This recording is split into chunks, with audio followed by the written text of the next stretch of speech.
24-এর কথা বলেন, আমরা প্রাইভেট সেক্টর, আমরা কোনো দল করি না, আমরা একটা নিশ্চয়তা চাই, আমরা স্টেবিলিটি চাই, আমরা করাপশন মুক্ত একটা সমাজ চাই।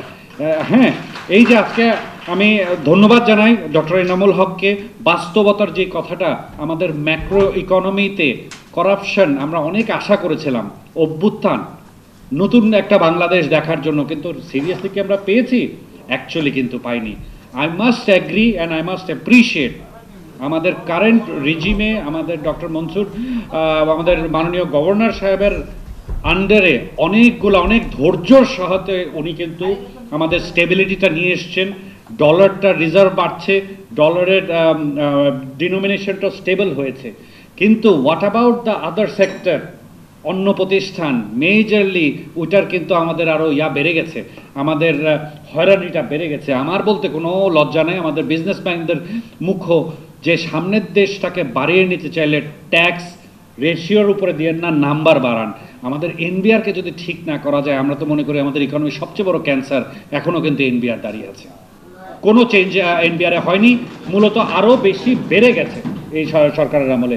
উই হ্যাভ টু, আপনারা একটা ইন্টারিম গভর্নমেন্ট, অ্যাবসোলুটলি আপনারা কিছু রিফর্ম স্টেপস রেখে যাবেন সামনের দিনগুলোতে, যাতে জিনিসটাকে ঠিক হয়। কতদিন আর ভিখারি থাকবো? আমরা সামনের দিকে এগিয়ে যাব।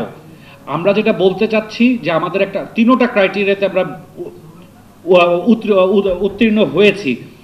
আমাদের রাশিয়া ইউক্রেন ওয়ার, তারপরে কিন্তু আরও কিছু global conflicts like Israel Iran and আরও, মানে, এবং তার উপরে আমাদের নিজেদের দেশটা পুরো ভিত্তিটা কেঁপে গেছিল অগস্ট 2024-এ।